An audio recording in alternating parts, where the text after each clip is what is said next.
ਵਾਹਿਗੁਰੂ ਜੀ ਕਾ ਖਾਲਸਾ, ਵਾਹਿਗੁਰੂ ਜੀ ਕੀ ਫਤਿਹ। ਸਿੱਖ ਟੀਚਿੰਗਸ ਦੇ ਪਲੇਟਫਾਰਮ ਤੋਂ ਰੈਗੂਲਰ ਵੀਕਲੀ ਗੁਰਮਤਿ ਸੈਸ਼ਨਸ ਦੇ ਵਿੱਚ ਅਸੀਂ ਬੇਸਿਕਸ ਆਫ ਗੁਰਬਾਣੀ ਦਾ ਜੋ ਟੌਪਿਕ ਬੱਚਿਆਂ ਨਾਲ ਡਿਸਕਸ ਕਰ ਰਹੇ ਹਾਂ, ਉਹਦੇ ਅੱਜ ਦੇ ਸੈਸ਼ਨ ਦੇ ਵਿੱਚ ਅਸੀਂ ਬੱਚਿਆਂ ਨਾਲ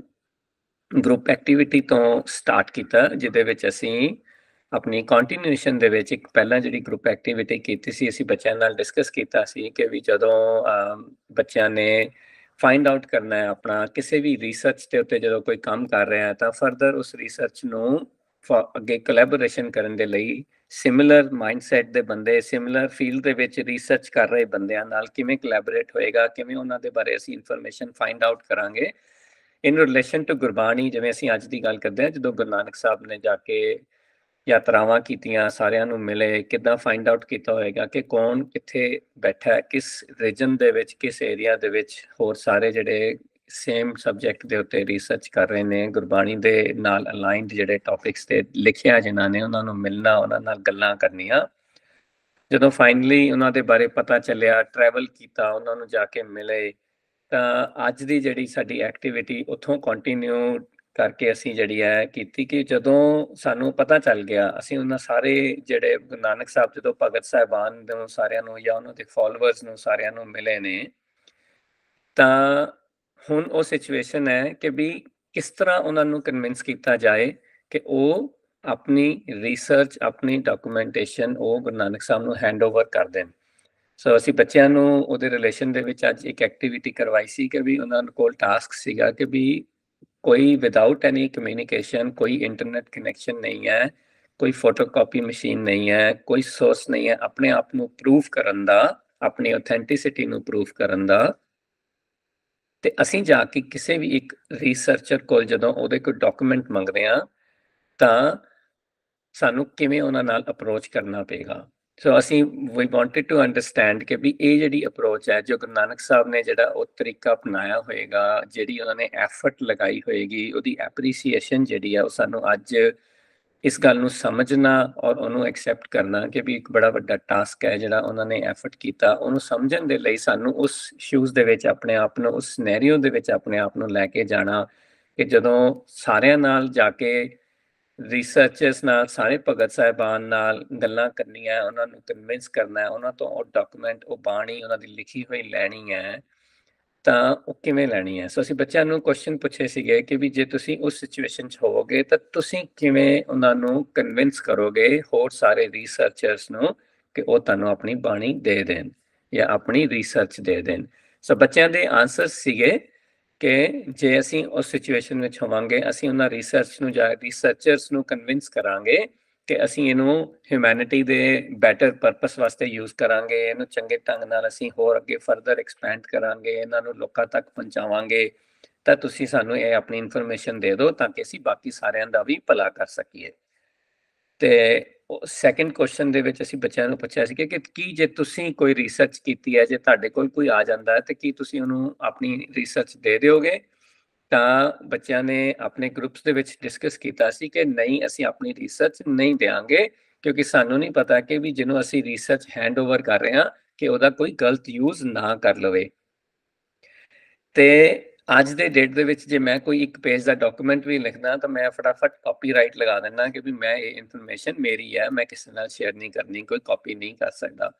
ਸੋ ਇਸ ਤਰ੍ਹਾਂ ਦੇ ਚੈਲੰਜਸ ਜਿਹੜੇ ਨੇ ਅੱਜ ਦੀ ਸੋਸਾਇਟੀ ਫੇਸ ਕਰ ਰਹੀ ਹੈ, ਤੇ ਅਸੀਂ ਉਸ ਸਮੇਂ ਨੂੰ ਦੇਖ ਰਹੇ ਹਾਂ ਜਦੋਂ ਗੁਰੂ ਨਾਨਕ ਸਾਹਿਬ ਜਾ ਕੇ ਸਾਰੇ ਭਗਤ ਸਾਹਿਬਾਨਾਂ ਨਾਲ ਵਿਚਾਰ ਕਰ ਰਹੇ ਨੇ, ਉਹਨਾਂ ਨਾਲ ਡਿਸਕਸ਼ਨਸ ਕਰ ਰਹੇ ਨੇ, ਉਹਨਾਂ ਨੂੰ ਕਨਵਿੰਸ ਕਰ ਰਹੇ ਨੇ।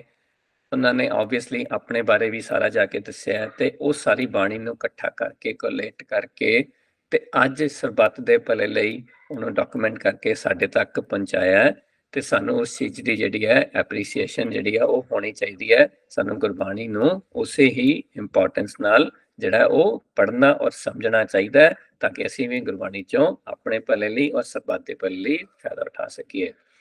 ਤੋ ਇਹਦੇ ਵਿੱਚ ਜਿਹੜੇ ਹੁਣ ਕੀ ਵਾਰਤਾਲਾਪ ਹੋਈ ਹੋਏਗੀ, ਅਸੀਂ ਉਹਨੂੰ ਸਿਰਫ ਐਜ਼ਿਊਮ ਕਰ ਰਹੇ ਹਾਂ, ਅਸੀਂ ਉਸ ਸਮੇਂ ਦੇ ਵਿੱਚ ਨਹੀਂ ਹਾਂ, ਅਸੀਂ ਸਿਰਫ ਉਹਨੂੰ ਸਮਝਣ ਦੀ ਕੋਸ਼ਿਸ਼ ਕਰਦੇ ਹਾਂ ਕਿ ਕਿਵੇਂ ਉਹ ਗੱਲਾਂ ਬਾਤਾਂ ਹੋਈਆਂ ਹੋਣਗੀਆਂ, ਕਿਸ ਕਨਸੈਪਟ ਨੂੰ ਡਿਸਕਸ਼ਨਸ ਦਾ ਹਿੱਸਾ ਬਣਾਇਆ ਗਿਆ ਹੋਏਗਾ ਕਿ ਵੀ ਸਾਨੂੰ ਇੱਕ ਪਰਮੇਸ਼ਰ ਤੇ ਵਿਸ਼ਵਾਸ ਹੈ, ਸਾਡੇ ਕੋਲ ਸੇਮ ਸਬਜੈਕਟ ਹੈ, ਮੇਰਾ ਵੀ ਇੰਟਰਸਟ ਉਸੇ ਸੇਮ ਸਬਜੈਕਟ ਤੇ ਹੈ, ਸੇਮ ਕਨਸੈਪਟ ਨੂੰ ਮੈਂ ਵੀ ਲਿਖਿਆ, ਮੈਂ ਵੀ ਸਮਝਿਆ, ਮੈਂ ਵੀ ਅਪਣਾਇਆ ਤੇ ਜਿਹੜੇ ਹੋਰ ਲੋਕ ਸੀਗੇ ਜਿਵੇਂ ਕਿ ਉਸ ਵੇਲੇ ਗੁਰੂ ਨਾਨਕ ਸਾਹਿਬ ਕਬੀਰ ਜੀ ਨੂੰ ਨਹੀਂ ਮਿਲ ਰਹੇ, ਪਰ ਕਬੀਰ ਜੀ ਦੇ ਫਾਲੋਅਰਸ ਕੋਲ ਉਹਨਾਂ ਦੀ ਬਾਣੀ ਹੈ, ਤਾਂ ਉਹਨਾਂ ਨੂੰ ਜਾ ਕੇ ਉਹਨਾਂ ਨਾਲ ਉਹ ਗੋਸ਼ਟੀ ਕਰਨੀ, ਉਹ ਵਿਚਾਰ ਕਰਨੀ ਕਿ ਉਹਨਾਂ ਦੀ ਜਿਹੜੀ ਬਾਣੀ ਹੈ, ਕਬੀਰ ਜੀ ਦੀ ਬਾਣੀ ਹੈ, ਉਹ ਗੁਰੂ ਨਾਨਕ ਸਾਹਿਬ ਜੀ ਨੂੰ ਦੇ ਦਿੱਤੀ ਜਾਵੇ ਤਾਂ ਕਿ ਉਹ ਉਸ ਬਾਣੀ ਨੂੰ ਲੈ ਕੇ ਇਕੱਠਾ ਕਰਕੇ ਤੇ ਬਾਕੀ ਸਾਰੀ ਬਾਣੀ ਦੇ ਨਾਲ ਕੋਲੇਟ ਕਰ ਸਕਣ। ਏਦਾਂ ਹੀ ਅਸੀਂ ਹੋਰ ਵੀ ਸਮਝਣ ਦੀ ਕੋਸ਼ਿਸ਼ ਕਰਦੇ ਹਾਂ ਕਿ ਵੀ ਇਹ ਸਾਰੇ ਪ੍ਰੋਸੈਸ ਦੇ ਪਿੱਛੇ ਬਹੁਤ ਹੀ ਜ਼ਿਆਦਾ ਬਰੌਡ, ਬਹੁਤ ਹੀ ਵੱਡਾ ਵਿਜ਼ਨ ਜਿਹੜਾ ਹੈ ਉਹ ਹਿਊਮੈਨਿਟੀ ਦੇ ਲਈ,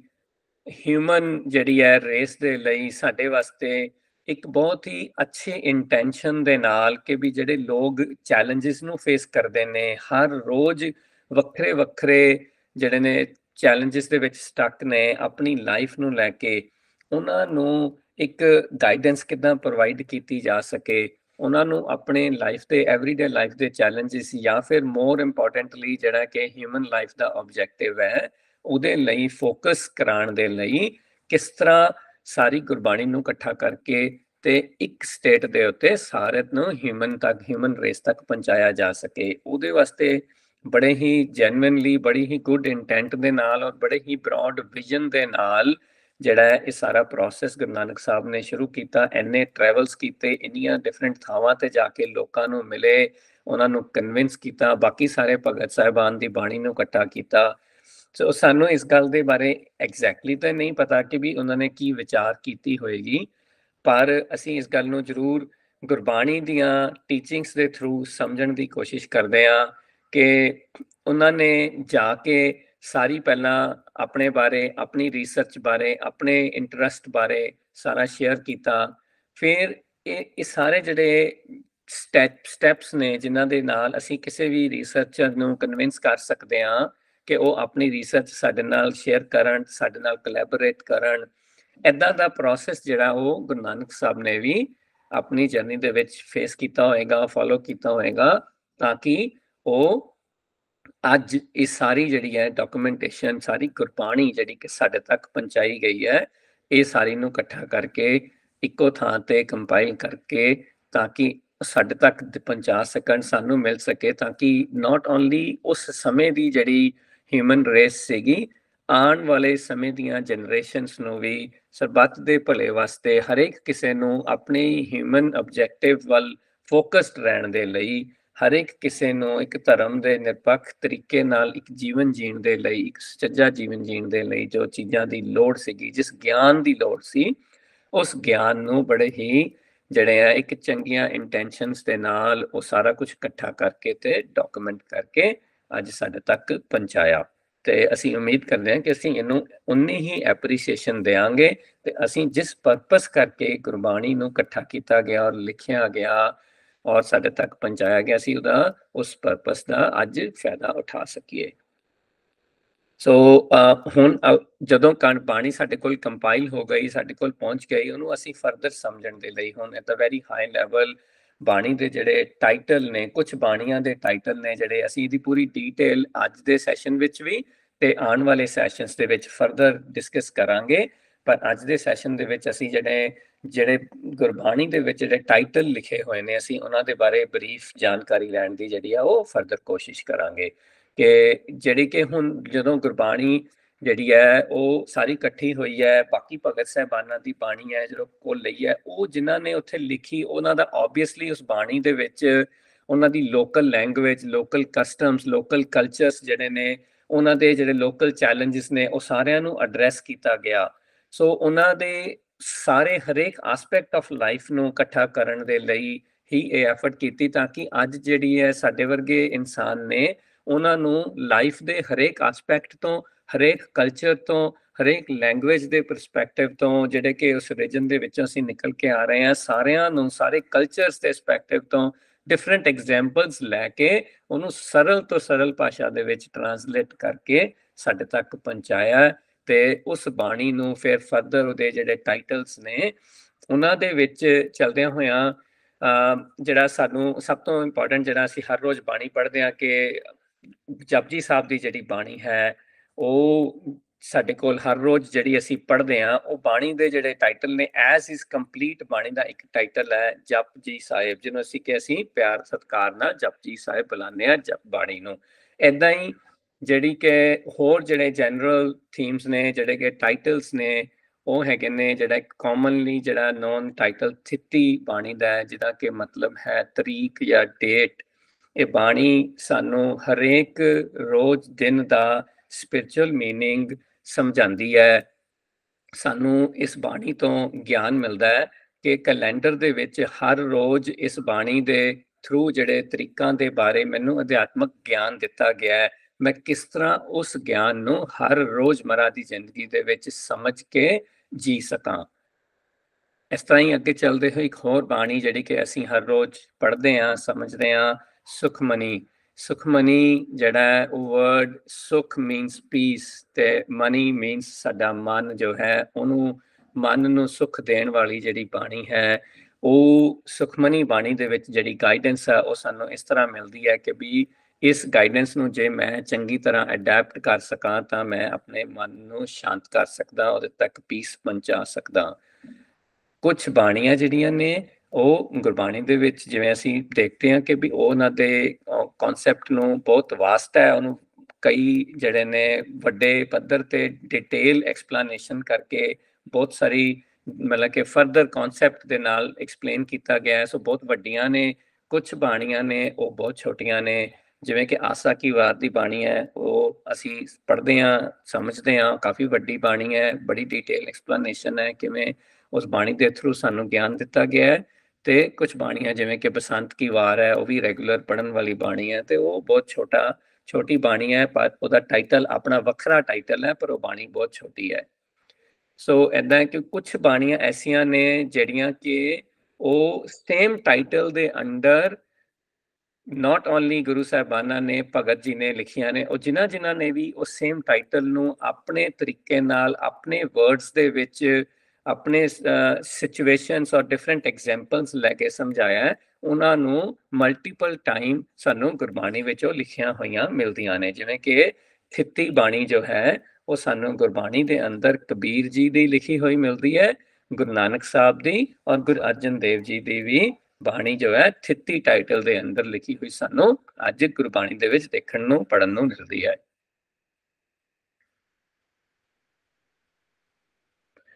ਹਾਂਜੀ, ਸੋ ਕੁਝ ਹੋਰ ਬਾਣੀਆਂ ਨੇ ਜਿਨ੍ਹਾਂ ਦੀ ਆਪਾਂ ਐਗਜ਼ਾਮਪਲ ਇੱਥੇ ਸਮਝਦੇ ਹਾਂ ਕਿ ਉਹ ਬਾਣੀਆਂ ਕੀ ਨੇ, ਉਹਨਾਂ ਦੇ ਥੀਮ ਕੀ ਨੇ ਤੇ ਉਹਨਾਂ ਦੀ ਜਿਹੜੀ ਹੈ ਲਿਖਾਈ ਆ ਉਹ ਕਿਹਨਾਂ ਨੇ ਕੀਤੀ ਹੈ। ਜਿਵੇਂ ਕਿ ਜਪਜੀ ਸਾਹਿਬ ਦੀ ਬਾਣੀ ਜੋ ਹੈ, ਅਸੀਂ ਹੁਣੇ ਸਮਝਣ ਦੀ ਕੋਸ਼ਿਸ਼ ਕੀਤੀ ਪਹਿਲਾਂ ਕਿ ਜਪ ਦਾ ਮਤਲਬ ਹੈ ਕਿਸੇ ਗੱਲ ਨੂੰ ਸਮਝਣਾ ਤੇ ਉਹਨੂੰ ਅੰਡਰਸਟੈਂਡ ਕਰਨਾ। ਸੋ ਅਸੀਂ ਜਦੋਂ ਗੁਰਬਾਣੀ ਦੀ ਗੱਲ ਕਰਦੇ ਹਾਂ, ਗੁਰਬਾਣੀ ਸਾਨੂੰ ਸਾਡੇ ਜੀਵਨ ਨੂੰ ਸਵਾਰਨ ਵਾਸਤੇ ਗਿਆਨ ਦੇ ਰਹੀ ਹੈ, ਸਾਨੂੰ ਸਾਡੀ ਜੋਤ ਨਾਲ ਜੁੜਨ ਦੀ ਪ੍ਰੇਰਨਾ ਦੇ ਰਹੀ ਹੈ। ਸੋ ਜਪਜੀ ਸਾਹਿਬ ਦੀ ਬਾਣੀ ਦੇ ਵਿੱਚ ਸਾਨੂੰ ਇਹ ਸਿੱਖਿਆ ਦਿੱਤੀ ਗਈ ਹੈ ਕਿ ਸਾਨੂੰ ਸਮਝਣ ਦੀ ਲੋੜ ਹੈ ਕਿ ਕਿੱਦਾਂ ਅਸੀਂ ਆਪਣੀ ਜੋਤ ਨਾਲ, ਆਪਣੀ ਗੁੱਡ ਵੌਇਸ ਨਾਲ ਜੁੜ ਸਕੀਏ ਤਾਂ ਕਿ ਅਸੀਂ ਇੱਕ ਅੱਛੇ ਇਨਸਾਨ ਵਾਂਗ ਜੀਵਨ ਜੀ ਸਕੀਏ। ਸੋ ਇਹ ਬਾਣੀ ਅਸੀਂ ਸਾਰੇ ਜਾਣਦੇ ਹਾਂ ਕਿ ਗੁਰੂ ਨਾਨਕ ਸਾਹਿਬ ਜੀ ਦੀ ਲਿਖੀ ਹੋਈ ਬਾਣੀ ਹੈ। ਇਸੇ ਪ੍ਰਕਾਰ ਇੱਕ ਸੁਖਮਨੀ ਸਾਹਿਬ ਦੀ ਬਾਣੀ, ਜਿਵੇਂ ਕਿ ਅਸੀਂ ਹੁਣੇ ਪਹਿਲਾਂ ਗੱਲ ਕੀਤੀ, ਇਹ ਬਾਣੀ ਵੀ ਜੋ ਹੈ ਸਾਡੇ ਮਨ ਨੂੰ, ਸਾਡੇ ਮਾਈਂਡ ਨੂੰ ਕਿਵੇਂ ਸ਼ਾਂਤ ਕੀਤਾ ਜਾ ਸਕੇ, ਕਿੱਦਾਂ ਇਹਨੂੰ ਫੋਕਸ ਕੀਤਾ ਜਾ ਸਕੇ ਆਪਣੇ ਆਬਜੈਕਟਿਵ ਨੂੰ ਅਚੀਵ ਕਰਨ ਦੇ ਲਈ, ਇਹਦਾ ਸਾਰਾ ਗਿਆਨ ਜੋ ਹੈ ਸਾਨੂੰ ਸੁਖਮਨੀ ਸਾਹਿਬ ਦੀ ਬਾਣੀ ਦੇ ਵਿੱਚੋਂ ਦੀ ਮਿਲਦਾ ਹੈ। ਜੇ ਅਸੀਂ ਇਹਨੂੰ ਠੀਕ ਤਰ੍ਹਾਂ ਪੜ੍ਹੀਏ ਤਾਂ ਅਸੀਂ ਆਪਣੇ ਮਨ ਨੂੰ ਸ਼ਾਂਤ ਕਰ ਸਕਦੇ ਹਾਂ। ਇਹ ਬਾਣੀ ਗੁਰੂ ਅਰਜਨ ਦੇਵ ਜੀ ਦੀ ਲਿਖੀ ਹੋਈ ਹੈ। ਸੋ ਏਦਾਂ ਹੀ ਜਿਵੇਂ ਪਹਿਲਾਂ ਮੈਂਸ਼ਨ ਕੀਤਾ, ਥਿੱਤੀ ਬਾਣੀ ਜੋ ਹੈ ਉਹ ਹਰੇਕ ਦਿਨ ਦੇ ਬਾਰੇ, ਹਰੇਕ ਤਰੀਕ ਦੇ ਬਾਰੇ ਸਾਨੂੰ ਗਿਆਨ ਦੇ ਰਹੀ ਹੈ ਕਿ ਕਿਵੇਂ ਹਰੇਕ ਰੋਜ਼ ਮੈਂ ਕਦਮ ਕਦਮ ਆਪਣੀ ਜੋਤ ਵੱਲ ਅੱਗੇ ਵਧਾ ਸਕਦਾ, ਕਿੱਦਾਂ ਮੈਂ ਗਿਆਨ ਲੈ ਸਕਦਾ ਆਪਣੀ ਜੋਤ ਵੱਲ ਵਧਣ ਦਾ। ਸੋ ਇਹ ਬਾਣੀ ਜੋ ਹੈ ਕਬੀਰ ਜੀ ਦੀ, ਗੁਰੂ ਨਾਨਕ ਸਾਹਿਬ ਦੀ ਐਂਡ ਗੁਰੂ ਅਰਜਨ ਦੇਵ ਜੀ ਨੇ ਲਿਖੀ ਹੈ ਔਰ ਤਿੰਨਾਂ ਦੀ ਬਾਣੀ ਹੀ ਗੁਰੂ ਗ੍ਰੰਥ ਸਾਹਿਬ ਜੀ ਦੇ ਵਿੱਚ ਸਾਨੂੰ ਇਹ ਲਿਖੀ ਹੋਈ ਮਿਲਦੀ ਹੈ। ਸੋ ਵਾਰ ਜੋ ਹੈ ਜਿਵੇਂ ਕਿ ਸੋਮਵਾਰ, ਮੰਗਲਵਾਰ, ਬੁੱਧਵਾਰ, ਵੀਰਵਾਰ, ਏਦਾਂ ਹੀ ਹਰੇਕ ਵਾਰ ਹਫਤੇ ਦੇ ਦਿਨਾਂ ਦੇ ਬਾਰੇ ਮੈਨੂੰ ਗਿਆਨ ਦੇ ਰਹੀ ਹੈ ਕਿ ਹਰ ਵਾਰ ਮੈਂ ਕਿਵੇਂ, ਹਰ ਰੋਜ਼, ਹਰ ਵਾਰ ਮੈਂ ਕਿਵੇਂ ਕੀ ਐਕਸ਼ਨ ਕਰਨੇ ਨੇ, ਕਿਸ ਤਰ੍ਹਾਂ ਮੈਂ ਆਪਣੀ ਜੋਤ ਵੱਲ, ਆਪਣੀ ਗੁੱਡ ਵੌਇਸ ਵੱਲ ਅੱਗੇ ਵਧਣਾ ਹੈ। ਇਹ ਵੀ ਜਿਹੜੀ ਬਾਣੀ ਹੈ ਇੱਕ ਕਬੀਰ ਜੀ ਦੀ ਲਿਖੀ ਹੋਈ ਸਾਨੂੰ ਗੁਰਬਾਣੀ ਦੇ ਅੰਦਰ ਮਿਲਦੀ ਹੈ। ਫਿਰ ਇੱਕ ਹੋਰ ਟਾਈਟਲ ਹੈ, ਬਾਣੀ ਦਾ ਨਾਮ ਹੈ ਕਰਹਲੇ। ਇਹ ਅਸੀਂ ਬੱਚਿਆਂ ਨਾਲ ਪਹਿਲਾਂ ਡਿਸਕਸ ਕੀਤੇ ਨੇ ਕੁਝ ਟੌਪਿਕ, ਜਿਵੇਂ ਕਿ ਅਸੀਂ ਲਾਇਲ ਡੌਗ ਦਾ ਜਾਂ ਗ੍ਰੀਡੀ ਡੌਗ ਦਾ ਜਾਂ ਸਿਮਲ ਰੁੱਖ ਦਾ ਅਸੀਂ ਨੇਚਰ ਦੇ ਵਿੱਚੋਂ ਜਾਂ ਹੋਰ ਦੂਜੀਆਂ ਸਪੀਸੀਜ਼ ਦੇ ਵਿੱਚੋਂ ਦੀ ਜਿਹੜਾ ਹੈ ਉਹ ਐਗਜ਼ਾਮਪਲਸ ਲੈ ਕੇ ਪਹਿਲਾਂ ਵੀ ਆਪਣੇ ਪੁਰਾਣੇ ਸੈਸ਼ਨਸ ਦੇ ਵਿੱਚ ਸਮਝਣ ਦੀ ਕੋਸ਼ਿਸ਼ ਕੀਤੀ ਹੈ। ਇਸੇ ਪ੍ਰਕਾਰ ਜਿਹੜਾ ਕਰਹਲੇ ਦਾ ਜਿਹੜਾ ਟਾਈਟਲ ਹੈ ਉਹਦੇ ਵਿੱਚ ਗੁਰਬਾਣੀ ਨੇ ਸਾਡੇ ਮਨ ਨੂੰ ਕਰਹਲੇ ਵਾਂਗ ਕਹਿ ਕੇ ਐਡਰੈਸ ਕੀਤਾ ਹੈ ਕਿ ਵੀ ਜਿਵੇਂ ਕਿ ਇੱਕ ਉਹ ਕਰਹਲੇ ਜਿਹੜਾ ਕਿ ਕੈਮਲ ਹੈ, ਉਹ ਕਿੱਦਾਂ ਡੈਜ਼ਰਟ ਦੇ ਵਿੱਚੋਂ ਦੀ ਉਹ ਵਾਕ ਥਰੂ ਹੁੰਦਾ, ਉਹਨੂੰ ਪਹਿਲਾਂ ਟ੍ਰੇਨਿੰਗ ਦਿੱਤੀ ਜਾਂਦੀ ਹੈ, ਉਹ ਟ੍ਰੇਨਿੰਗ ਲੈ ਕੇ ਕਿੱਦਾਂ ਉਹ ਰੇਗਿਸਤਾਨ ਦੇ ਵਿੱਚੋਂ ਦੀ ਉਸ ਡਿਫਿਕਲਟ ਸਿਚੁਏਸ਼ਨਸ ਨੂੰ ਕ੍ਰਾਸ ਕਰਦਾ ਹੋਇਆ ਆਪਣਾ ਸਫ਼ਰ ਤੈਅ ਕਰਦਾ। ਇੱਦਾਂ ਹੀ ਜੇ ਅਸੀਂ ਵੀ ਬਾਣੀ ਦੇ ਥਰੂ ਆਪਣੇ ਮਨ ਨੂੰ ਟ੍ਰੇਨਿੰਗ ਦੇਵਾਂਗੇ, ਇਹਨੂੰ ਵੀ ਅਸੀਂ ਸਮਝਾਵਾਂਗੇ, ਤਾਂ ਇਹ ਵੀ ਆਪਣੀਆਂ ਜਿਹੜੀਆਂ ਰੋਜ਼ਮਰਰਾ ਦੀਆਂ ਬੁਰਾਈਆਂ ਨੂੰ ਛੱਡ ਕੇ ਆਪਣੇ ਚੈਲੰਜਸ ਦੇ ਥਰੂ ਗੁਰਬਾਣੀ ਦੀ ਸਿੱਖਿਆਵਾਂ ਦੇ ਨਾਲ ਆਪਣਾ ਸਫ਼ਰ ਤੈਅ ਕਰ ਸਕਦਾ ਹੈ। ਸੋ ਇਹ ਵੀ ਜਿਹੜੀ ਬਾਣੀ ਹੈ ਇਹ ਸਾਡੇ ਕੋਲ ਗੁਰੂ ਰਾਮਦਾਸ ਜੀ ਦੀ ਲਿਖੀ ਹੋਈ ਗੁਰਬਾਣੀ ਦੇ ਅੰਦਰ ਮਿਲਦੀ ਹੈ। ਫਿਰ ਆਨੰਦ ਸਾਹਿਬ ਦੀ ਬਾਣੀ ਹੈ ਜਿਹੜੀ ਕਿ ਗੁਰੂ ਅਮਰਦਾਸ ਜੀ ਦੀ ਲਿਖੀ ਹੋਈ ਹੈ। ਇਸ ਬਾਣੀ ਦੇ ਵਿੱਚ ਜਦੋਂ ਉਹ ਮਨ ਜਿਹੜਾ ਹੈ ਗੁਰਬਾਣੀ ਦੀ ਗਾਈਡੈਂਸ ਨੂੰ ਲੈ ਕੇ ਉਹਨੂੰ ਫੋਲੋ ਕਰਦਾ ਹੋਇਆ, ਉਹਨੂੰ ਸਮਝਦਾ ਔਰ ਉਹਨੂੰ ਮੰਨਦਾ ਹੋਇਆ ਜਦੋਂ ਆਪਣੇ ਟਾਰਗੇਟ ਨੂੰ ਅਚੀਵ ਕਰ ਜਾਂਦਾ ਹੈ, ਤਾਂ ਉਹ ਜਿਹੜੀ ਐਕਸਪੀਰੀਅੰਸ ਹੈ ਉਹਨੂੰ ਸਾਰਾ ਆਨੰਦ ਸਾਹਿਬ ਦੀ ਬਾਣੀ ਦੇ ਵਿੱਚ ਡਾਕੂਮੈਂਟ ਕੀਤਾ ਗਿਆ ਕਿ ਉਹ ਕਿਸ ਤਰ੍ਹਾਂ ਦੀ ਫੀਲਿੰਗ ਹੈ, ਕਿਸ ਤਰ੍ਹਾਂ ਦਾ ਐਕਸਪੀਰੀਅੰਸ ਹੈ। ਭਾਵੇਂ ਉਹ ਸਾਡੀ ਜਿਵੇਂ ਮਟੀਰੀਅਲਿਸਟਿਕ ਲਾਈਫ ਵਿੱਚ ਜਦੋਂ ਅਸੀਂ ਕਿਸੇ ਵੀ ਚੀਜ਼ ਵਾਸਤੇ ਐਫਰਟ ਕਰਦੇ ਹਾਂ, ਕੋਈ ਗੇਮ ਖੇਡਣ ਵਾਸਤੇ ਜਾਂ ਕਿਸੇ ਵੀ ਹੋਰ ਕਨਸੈਪਟ ਨੂੰ ਸਮਝਣ ਵਾਸਤੇ, ਜਦੋਂ ਅਸੀਂ ਉਸ ਕਨਸੈਪਟ ਨੂੰ ਸਮਝ ਜਾਂਦੇ ਹਾਂ ਤਾਂ ਉਹ ਜਿਹੜਾ ਐਕਸਪੀਰੀਅੰਸ ਹੈ, ਜਿਹੜਾ ਕਿ ਜਦੋਂ ਸਾਡਾ ਗਿਆਨ ਵਿੱਚ ਵਾਧਾ ਹੋ ਜਾਂਦਾ ਹੈ ਜਾਂ ਅਸੀਂ ਉਹਨੂੰ ਅਪਲਾਈ ਕਰ ਪਾਉਂਦੇ ਹਾਂ, ਤਾਂ ਉਹਦੇ ਨਾਲ ਜਿਹੜਾ ਸਾਨੂੰ ਪੀਸ ਮਿਲਦਾ ਹੈ। ਉਸ ਐਕਸਪੀਰੀਅੰਸ ਨੂੰ ਜਿਹੜਾ ਇਸੇ ਪ੍ਰਕਾਰ ਹਿਊਮਨ ਲਾਈਫ ਦੇ ਆਬਜੈਕਟਿਵ ਨੂੰ ਅਚੀਵ ਕਰਦਿਆਂ ਹੋਇਆਂ ਜਿਹੜਾ ਉਹ ਐਕਸਪੀਰੀਅੰਸ ਹੈ ਉਹ ਆਨੰਦ ਸਾਹਿਬ ਦੀ ਬਾਣੀ ਦੇ ਵਿੱਚ ਸਾਨੂੰ ਡਾਕੂਮੈਂਟ ਕੀਤਾ ਮਿਲਦਾ ਹੈ। ਨੈਕਸਟ ਜੋ ਹੈ ਜੀ ਇੱਕ ਕਾਮਨ ਟੌਪਿਕ ਜੋ ਹੈ 12 ਮਾਹ ਦਾ। ਇਹਦੇ ਵਿੱਚ ਵੀ ਗੁਰਬਾਣੀ ਨੇ ਮਹਾ ਮੀਨਸ ਮੰਥ, ਸੋ ਹਰੇਕ ਮਹੀਨੇ ਦੇ ਵਿੱਚ ਗੁਰਬਾਣੀ ਨੇ ਮੈਨੂੰ ਇਹ ਸਿੱਖਿਆ ਦਿੱਤੀ ਕਿ ਮੈਂ ਕਦਮ ਕਦਮ ਅਗੇਨ ਪਹਿਲਾਂ ਦਿਨਾਂ ਦੇ ਪ੍ਰਤੀ, ਤੇ ਮੈਨੂੰ ਵਾਰਾਂ ਦੇ ਪ੍ਰਤੀ, ਫਿਰ ਮਹੀਨਿਆਂ ਦੇ ਪ੍ਰਤੀ, ਉਹਨਾਂ ਹਰੇਕ ਮਹੀਨਿਆਂ ਨੂੰ ਐਗਜ਼ੈਂਪਲ ਲੈ ਕੇ ਮੈਨੂੰ ਸਮਝਾਇਆ ਕਿ ਹਰੇਕ ਮਹੀਨੇ ਦੇ ਵਿੱਚ ਮੇਰੇ ਕੋਲੋਂ ਕੀ ਐਕਸਪੈਕਟੇਸ਼ਨਸ ਨੇ, ਮੇਰਾ ਬਿਹੇਵੀਅਰ ਕਿਵੇਂ ਦਾ ਹੋਣਾ ਚਾਹੀਦਾ ਹੈ, ਮੈਨੂੰ ਕਿਸ ਪ੍ਰਕਾਰ ਦਾ ਜੀਵਨ ਜੀਣਾ ਚਾਹੀਦਾ ਤਾਂ ਕਿ ਮੈਂ ਹਰ ਕਦਮ ਜਿਹੜਾ ਆਪਣੀ ਜੋਤ ਦੇ ਪ੍ਰਤੀ, ਪਰਮੇਸ਼ਰ ਦੇ ਪ੍ਰਤੀ ਅੱਗੇ ਵਧਾ ਸਕਾਂ। ਸੋ 52 ਅੱਖਰੀ ਜਿਹੜੀ ਬਾਣੀ ਹੈ, 52 ਅੱਖਰੀ ਬਾਣੀ ਜਿਹੜੀ ਹਰੇਕ ਗੁਰਮੁਖੀ ਦੇ ਅੱਖਰ, ਗੁਰਮੁਖੀ ਦੇ ਇੱਕ ਇੱਕ ਐਲਫਾਬੈਟ ਅੱਖਰ ਦੇ ਪ੍ਰਤੀ ਮੈਨੂੰ ਗਿਆਨ ਦੇ ਰਹੀ ਹੈ, ਮੈਨੂੰ ਇੰਸਪਾਇਰ ਕਰ ਰਹੀ ਹੈ, ਮੈਨੂੰ ਸਮਝਾ ਰਹੀ ਹੈ ਕਿ ਮੈਂ ਹਰੇਕ ਅੱਖਰ ਦੇ ਨਾਲ ਕਿਵੇਂ ਗਿਆਨ ਜੁੜਦਾ ਹੋਇਆ, ਲੈਂਦਾ ਹੋਇਆ। ਜਿਵੇਂ ਕਿ ਮੈਂ ਕਿਤੇ ਇੰਗਲਿਸ਼ ਦੀ ਲੈਂਗੁਏਜ ਸਿੱਖਦਾ ਜਦੋਂ, ਜਾਂ ਕੋਈ ਵੀ ਜਿਹੜੀ ਵੀ ਅਸੀਂ ਲੈਂਗੁਏਜ ਸਿੱਖਦੇ ਹਾਂ, ਹਰੇਕ ਲੈਟਰ ਦੇ ਨਾਲ ਸਾਨੂੰ ਕਿਸੇ ਨਾ ਕਿਸੇ ਪ੍ਰਕਾਰ ਨਾਲ ਜੁੜ ਕੇ ਗਿਆਨ ਦਿੱਤਾ ਜਾਂਦਾ ਹੈ। ਫਿਰ ਉਸ ਗਿਆਨ ਨੂੰ ਅਸੀਂ ਫਰਦਰ ਆਪਣੀ ਹਰ ਰੋਜ਼ਮਰਰਾ ਦੀ ਜ਼ਿੰਦਗੀ ਦੇ ਵਿੱਚ ਯੂਜ਼ ਕਰਦੇ ਹਾਂ ਤਾਂ ਕਿ ਸਾਨੂੰ ਚੀਜ਼ਾਂ ਦੀ ਰੈਕੋਗਨੀਸ਼ਨ ਹੋ ਜਾਏ, ਤਾਂ ਸਾਡੀ ਲਾਈਫ ਸੌਖੀ ਹੋ ਜਾਏ। ਇੱਦਾਂ ਹੀ ਗੁਰਬਾਣੀ ਨੇ ਪੱਟੀ ਬਾਣੀ ਵਿੱਚ ਵੀ ਔਰ 52 ਅੱਖਰੀ ਦੇ ਵਿੱਚ ਵੀ ਜਿਹੜੇ ਐਲਫਾਬੈਟਸ ਦੇ ਥਰੂ ਐਕਸਪਲੇਨੇਸ਼ਨ ਕਰਕੇ ਸਾਨੂੰ ਸਮਝਾਇਆ ਕਿ ਅਸੀਂ ਕਿਵੇਂ ਅੱਖਰਾਂ ਦੇ ਵਿੱਚੋਂ ਵੀ, ਹਰੇਕ ਅੱਖਰ ਦੇ ਵਿੱਚੋਂ ਗਿਆਨ ਲੈ ਕੇ ਉਸ ਗਿਆਨ ਨੂੰ ਜੇ ਆਪਣੇ ਜੀਵਨ ਵਿੱਚ ਅਸੀਂ ਲਗਾਉਂਦੇ ਹਾਂ, ਯੂਜ਼ ਕਰਦੇ ਹਾਂ, ਤਾਂ ਕਿਵੇਂ ਅਸੀਂ ਪਰਮੇਸ਼ਰ ਨਾਲ ਇਕਮਿਕ ਹੋਣ ਲਈ ਐਫਰਟ ਕਰ ਸਕਦੇ ਹਾਂ, ਜੋਤ ਨਾਲ ਜੁੜਨ ਦੇ ਲਈ ਕਿਵੇਂ ਕਦਮ ਕਦਮ ਵਧਾ ਸਕਦੇ ਹਾਂ। ਦੋ ਬਾਣੀਆਂ ਹੋਰ ਬੜੀਆਂ ਇੰਪੋਰਟੈਂਟ ਹੈ ਜਿਹੜੀਆਂ ਕਿ ਕਾਮਨਲੀ ਪੜ੍ਹੀਆਂ ਜਾਂਦੀਆਂ ਨੇ ਜੀ, ਕੁਚੱਜੀ ਐਂਡ ਸੁਚੱਜੀ। ਸੋ ਕੁਚੱਜੀ, ਚੱਜ ਹੁੰਦਾ ਆਚਾਰ ਜਾਂ ਕਰੈਕਟਰ, ਜਿਹੜਾ ਕੂ ਹੈ ਉਹ ਆਬਵੀਅਸਲੀ ਅਸੀਂ ਸਾਰੇ ਜਾਣਦੇ ਹਾਂ ਕਿ ਨੈਗੇਟਿਵ ਵਰਡ ਹੈ। ਇੱਦਾਂ ਹੀ ਗੁਰਬਾਣੀ ਨੇ ਮੈਨੂੰ ਸਿਖਾਇਆ ਕਿ ਜਿਹੜਾ ਇੱਕ ਮਾੜਾ ਆਚਰਨ ਹੈ, ਇੱਕ ਮਾੜਾ ਕੈਰੈਕਟਰ ਹੈ, ਉਹ ਕਿੱਦਾਂ ਦਾ ਦਿਖਦਾ ਹੈ, ਉਹਦੇ ਬਾਰੇ ਸਾਰੀ ਡੀਟੇਲ ਐਕਸਪਲੇਨੇਸ਼ਨ ਜੋ ਹੈ, ਉਹਦੇ ਬਿਹੇਵੀਅਰ ਦੇ ਬਾਰੇ ਸਾਰੀ ਐਕਸਪਲੇਨੇਸ਼ਨ ਹੈ, ਉਹ ਕੁਚੱਜੀ ਬਾਣੀ ਦੇ ਵਿੱਚ ਮੈਨੂੰ ਸਾਨੂੰ ਸਾਰਿਆਂ ਨੂੰ ਦੇਖਣ ਨੂੰ ਮਿਲਦੀ ਹੈ। ਤੇ ਜਿਹੜੀ ਸੁਚੱਜੀ ਬਾਣੀ ਹੈ, ਉਹ ਜਿਹੜਾ ਬਿਹੇਵੀਅਰ, ਜਿਹੜਾ ਕਿ ਇੱਕ ਚੰਗਾ ਬਿਹੇਵੀਅਰ, ਜਿਹੜਾ ਗੁਰਬਾਣੀ ਨੂੰ ਫੋਲੋ ਕਰਨ ਵਾਲਾ ਬਿਹੇਵੀਅਰ, ਜਿਵੇਂ ਕਿ ਅਸੀਂ ਆਪਣੀ ਰੋਜ਼ਮਰਰਾ ਦੀ ਜ਼ਿੰਦਗੀ 'ਚ ਜੇ ਕੋਈ ਐਗਜ਼ਾਮਪਲ ਲੈਣਾ ਹੋਵੇ ਤਾਂ ਸਕੂਲ ਦੇ ਐਗਜ਼ਾਮਪਲ 'ਚ ਦੇਖਦੇ ਹਾਂ ਕਿ ਜਿਹੜਾ ਕੋਈ ਸਟੂਡੈਂਟ ਹੈ ਜਿਹੜਾ ਆਪਣੀ ਟੀਚਰ ਦੀ ਗੱਲ ਨੂੰ ਮੰਨਦਾ ਹੋਇਆ, ਹਰ ਰੋਜ਼ ਸਕੂਲ ਲਾਈਫ ਨੂੰ ਜੀਂਦਾ ਹੈ, ਉਹਦਾ ਜੀਵਨ ਕਿਵੇਂ ਸੁਚੱਜਾ ਜੀਵਨ ਬਣ ਜਾਂਦਾ ਹੈ ਸਕੂਲ ਦੇ ਅੰਦਰ ਵੀ। ਇਸੇ ਪ੍ਰਕਾਰ ਜੇ ਅਸੀਂ ਆਪਣੇ ਮਨੁੱਖਾ ਸਰੀਰ ਦੇ ਵਿੱਚ ਰਹਿੰਦਿਆਂ ਗੁਰਬਾਣੀ ਦੀ ਸਿੱਖਿਆ ਨੂੰ ਐਜ਼ ਇਜ਼ ਮੰਨਦਿਆਂ ਹੋਏ ਆਪਣਾ ਜੀਵਨ ਜੀਂਦੇ ਹਾਂ ਤੇ ਆਪਣੇ ਆਬਜੈਕਟਿਵ ਵੱਲ ਅੱਗੇ ਵਧਦੇ ਜਾਂਦੇ ਹਾਂ, ਇਸ ਗੁਰਬਾਣੀ ਦੀਆਂ ਸਿੱਖਿਆਵਾਂ ਨੂੰ ਅਪਣਾਉਂਦੇ ਰਹਿੰਦੇ ਹਾਂ, ਤਾਂ ਕਿਵੇਂ ਸਾਡਾ ਜੀਵਨ ਸੁਚੱਜਾ ਹੁੰਦਾ ਹੈ ਤੇ ਉਹਦਾ ਬਿਹੇਵੀਅਰ ਔਰ ਉਹਦਾ ਕੈਰੈਕਟਰ ਕਿਸ ਪ੍ਰਕਾਰ ਦਾ ਹੁੰਦਾ ਹੈ, ਇਹ ਸਾਰਾ ਸੁਚੱਜੀ ਬਾਣੀ ਦੇ ਵਿੱਚ ਸਾਨੂੰ ਪੜ੍ਹਨ ਨੂੰ ਜਾਂ ਸਮਝਣ ਨੂੰ ਮਿਲਦਾ ਹੈ। ਇਹ ਦੋਨੋਂ ਬਾਣੀਆਂ ਗੁਰੂ ਨਾਨਕ ਸਾਹਿਬ ਜੀ ਨੇ ਸਾਡੇ ਵਾਸਤੇ ਲਿਖੀਆਂ ਨੇ ਔਰ ਗੁਰੂ ਗ੍ਰੰਥ ਸਾਹਿਬ ਦੇ ਵਿੱਚ ਲਿਖੀਆਂ ਹੋਈਆਂ ਨੇ। ਹੋਰ ਅੱਗੇ ਆਉਣ ਵਾਲੇ ਦਿਨਾਂ ਦੇ ਵਿੱਚ ਅਸੀਂ ਅਗਲੇ ਹਫ਼ਤਿਆਂ ਦੇ ਵਿੱਚ ਫਰਦਰ ਡੀਟੇਲ ਦੇ ਵਿੱਚ ਗੁਰਬਾਣੀ ਨੂੰ ਹੋਰ ਕਿਵੇਂ ਫਰਦਰ ਸਟਰਕਚਰ ਜਾਂ ਇੰਡੈਕਸ ਜਾਂ ਟਾਈਟਲ ਜਾਂ ਬਾਣੀਆਂ ਦੇ ਬਾਰੇ ਗੱਲ ਕਰਾਂਗੇ। ਤੇ ਅਸੀਂ ਬੱਚਿਆਂ ਨੂੰ ਅਜੇ ਵੀ ਕਿਹਾ ਥੋੜਾ ਜਿਹਾ ਇੱਕ ਐਕਟੀਵਿਟੀ ਦੇ ਰਹੀ ਹੋਮਵਰਕ ਦੇ ਰੂਪ ਵਿੱਚ ਦਿੱਤੀ ਹੈ ਕਿ ਉਹ ਆਪ ਸਰਚ ਕਰਕੇ ਆਣਗੇ, ਫਿਰ ਅਸੀਂ ਉਹਨੂੰ ਨੈਕਸਟ ਵੀਕ ਡੀਟੇਲ ਦੇ ਵਿੱਚ ਫਰਦਰ ਡਿਸਕਸ ਕਰਾਂਗੇ ਜੀ। ਅੱਜ ਦੇ ਸੈਸ਼ਨ ਦੇ ਵਿੱਚ ਅਸੀਂ ਇੱਥੇ ਸਮਾਪਤ ਕਰਦੇ ਹਾਂ ਜੀ। ਵਾਹਿਗੁਰੂ ਜੀ ਕਾ ਖਾਲਸਾ, ਵਾਹਿਗੁਰੂ ਜੀ ਕੀ ਫਤਿਹ।